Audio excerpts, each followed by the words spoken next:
J'adore le petit déjeuner. Il est 7h50, vous êtes bien dans la matinale week-end. Curieusement, le plateau s'est peuplé. Et pourquoi? Tout simplement parce que Cyril est là. Et oui, j'avoue, j'en ai bavé, pas vous. Mon amour. Eh bien, on va pas parler de javanaise, mais on va parler de polonaise. Et ça n'a rien à voir. Ah oui. D'ailleurs, on entend un petit peu de Chopin. C'est le plus polonais des Français, ou c'est le Français le plus polonais. Et je vais vous parler de ces recettes qui ont des noms de pays, mais qui n'ont rien à voir avec le pays. Et le premier exemple, c'est cette fameuse polonaise.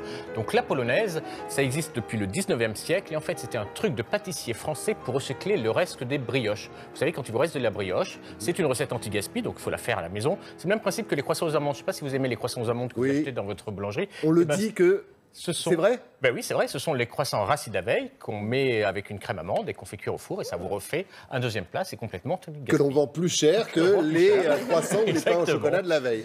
Alors, pour Merci vous beaucoup, montrer, Cyril. cette polonaise, donc c'était une recette de boulanger pour recycler les restes de brioche de la fin.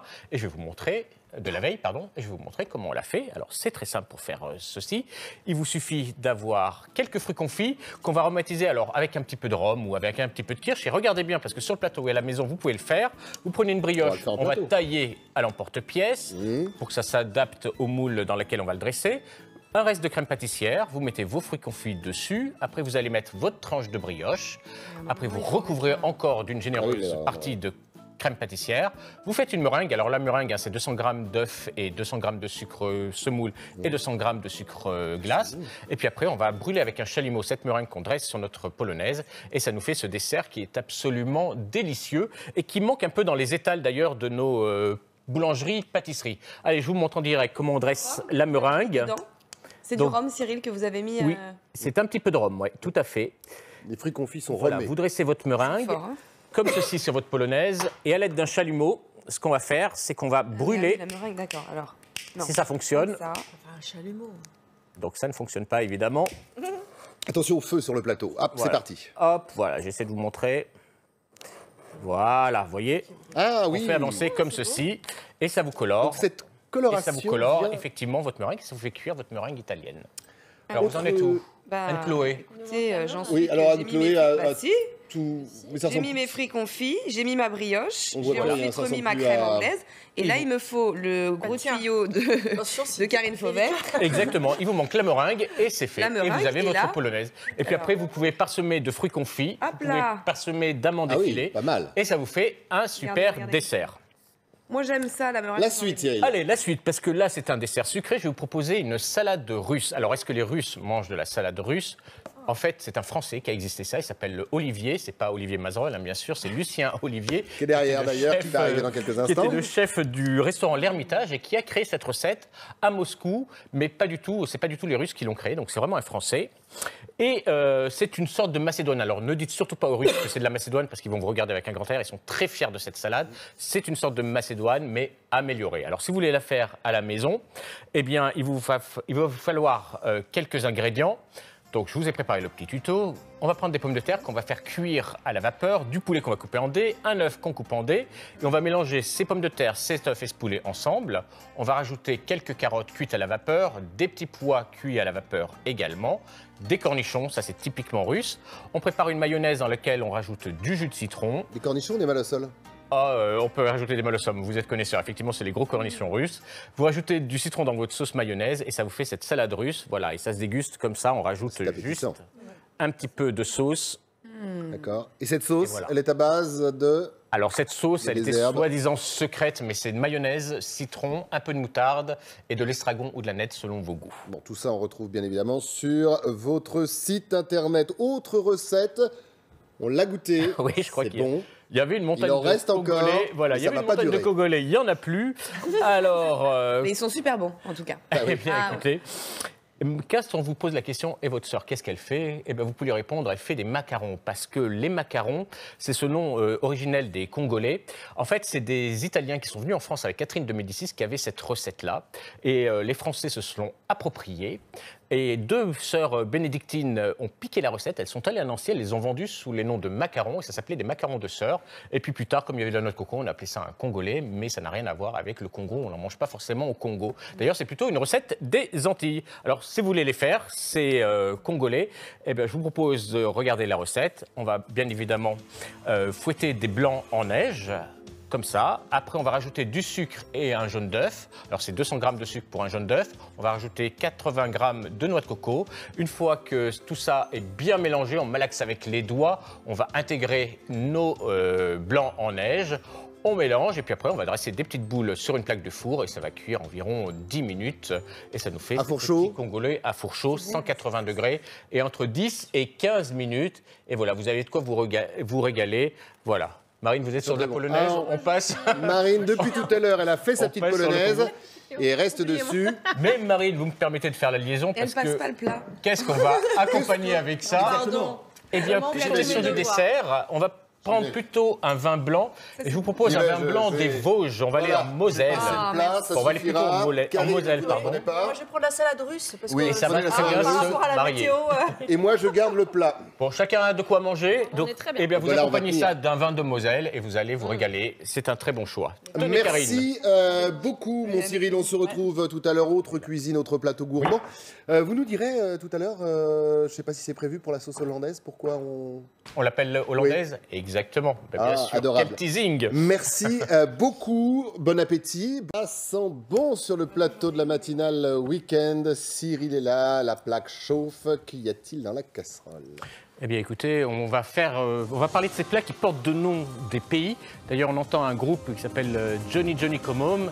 Pourquoi? Parce que c'est un groupe norvégien et je vais vous parler de la... C'est une commande d'ailleurs d'Olivier Mazerolle, hein, une omelette norvégienne. Mais on va commencer par la sauce hollandaise. La sauce hollandaise, on va la faire tout de suite ensemble en direct avec Coralie. Pour faire une sauce hollandaise, en fait, il vous faut des œufs, du jus de citron et vous allez faire ce qu'on appelle un sabayon, c'est-à-dire dans du jus de citron chaud. On regarde sur le tuto. Voilà, on met le jus de citron, on rajoute les œufs, on va les fouetter. Et dès que ça monte comme un petit sabayon, donc il faut que ce soit mousseux, eh bien, on va rajouter notre beurre au fur et à mesure. Voilà, dès que c'est mousseux, on rajoute le beurre et voilà. Et on continue à remuer. Et vous allez voir, c'est vraiment très très simple à faire. La preuve, c'est qu'on va le faire en direct. Et l'hollandaise, Olivier, puisque vous me posez la question, ça vient de la guerre de Hollande. C'est sous Louis XIV. Louis XIV, il en avait marre de manger des crèmes grasses. Il a demandé une crème légère. Alors sachez quand même que les crèmes à base de crème, c'est moins gras que les crèmes à base de beurre. Mais bon, à l'époque, on n'avait pas ce savoir-là. Mais à l'époque, on mettait de la crème, on mettait du beurre, on mélangeait tout. Donc Louis XIV demande un peu plus léger. Donc c'est comme ça que cette crème est née. Et comme on était en guerre, on est en 1672, et comme on est en guerre contre la Hollande, on a décidé de s'appeler cette crème la hollandaise. Mais ça permettait de manger un bout de Hollande en même temps que les plats. Alors, on va faire vite fait la crème hollandaise. Donc, Coralie, vous allez jeter les œufs directement doucement, Coralie. Dans le jus de citron. Pose délicatement les œufs. Voilà. Et on remue. Je vous connais. On remue comme ça. J'essaie de vous montrer. Et vous voyez, ça prend tout de suite en sabayon. Alors, voilà. Allez, on rajoute le beurre. Combien de morceaux? 3. Oh, oui, 3, 4. Et alors, j'essaie de vous montrer ici... Alors, j'essaie d'orienter pour que vous voyez, mais je n'y arrive pas. Dans l'autre sens. Je suis pas bon pour présenter la météo. Par là, voilà. Je suis pas bon pour la météo. Non plus. Bon, allez, faites votre recette. Regardez, on est bon. Regardez. Et voilà, notre sauce hollandaise, elle est pratiquement prête. On va rajouter quelques morceaux de beurre pendant que je la monte. Mais vous voyez, on l'a faite en même pas 30 secondes. Vous avez votre base de hollandaise. C'est juste des œufs chauffés avec du jus de citron et du beurre rajouté. Alors, pendant qu'on l'a fini, ce que je vous propose, c'est de faire une autre recette, c'est le fameux chinois. Alors, le chinois, vous savez pourquoi ça s'appelle le chinois? Non. C'est une recette, en fait, qui vient d'Alsace. À l'époque, l'Alsace n'était pas... On en est le rapport. Voilà, exactement. Alors, pour faire le chinois, on va faire une crème pâtissière. On rajoute de la vanille. Donc, la pâtissière, c'est du lait, des œufs, de la maïzena et de la vanille. Et puis après, on va rajouter forcément du sucre. Et puis, on prépare une pâte à brioche. Alors, la pâte à brioche, c'est de la farine, du beurre, du sucre et de la levure. On mélange tout ça et on va faire gonfler cette pâte à brioche. Une fois qu'elle est gonflée, on va l'étaler en rectangle de préférence. Alors, on la dégaze toujours, c'est-à-dire qu'on l'appuie pour bien l'aplatir. Une fois qu'elle est gonflée, on rajoute la crème pâtissière, on roule en escargot. Et une fois qu'on a roulé notre escargot, on va découper des petites tranches qu'on va mettre dans un moule beurré. Voilà, vous mettez vos tranches et c'est ce qui va vous faire le fameux chinois. Mais alors pourquoi chinois? Vous l'avez pas dit. Et alors, chinois, pourquoi? Donc, l'importateur de la cuisine de cette pâtisserie qui est français, il découvre ce fameux plat. Et ce plat s'appelle le Schnelle, Schnucklucken. Voilà, donc, en alsacien, ça veut dire escargot en alsacien. Et donc lui, il me dit, mais je n'y arriverai jamais, c'est du chinois pour moi tout ça. Et c'est comme ça que le nom est resté. Et oui, la cuisine. Des fois. Allez, on continue. Je finis de mélanger ma crème hollandaise et on va attaquer la commande d'Olivier Mazerolle parce qu'Olivier Mazerolle est un fin gourmet et il commande de temps en temps des plats. Et il m'a dit, fais un froid de canard, on devrait manger une omelette norvégienne. Alors, est-ce que les Norvégiens, ils mangent de l'omelette norvégienne? Eh bien non, pas du tout. J'ai pas l'impression. L'histoire, elle est très drôle. Alors, pour la faire, hein, vous mélangez des fruits confits avec des kirsch. Une fois que vous avez fait cette marinade, vous prenez de la glace toute prête. Hein, vous prenez un paquet de glace. Vous remettez glace à la vanille. Ouais, glace à la vanille. On met nos fruits confits dessus. On va découper des tranches de 4 quarts. Là, c'est vraiment express. Hein, c'est une recette express. Ça, on peut faire ça ce midi. Ça, on se le fait à midi. Vous remettez au congélateur pour que ça prenne bien. Ça vous fait votre base. Et puis après, vous mettez une meringue et vous allez décorer votre norvégienne avec de la meringue. Et puis on va flamber ça avec le chalumeau. Mais la meringue, comment vous la faites tenir? Parce qu'il y en a partout. Eh bien non, ça tient hein, une fois que c'est bien solide. Et regardez, une fois que c'est pris au frais, elle est là. Je vais peut-être la faire passer à Olivier pour qu'il en coupe quelques tranches. Et pendant ce temps, je vais juste vous montrer ma hollandaise qui est prête. Et comme c'est samedi... Oh non, on est dimanche.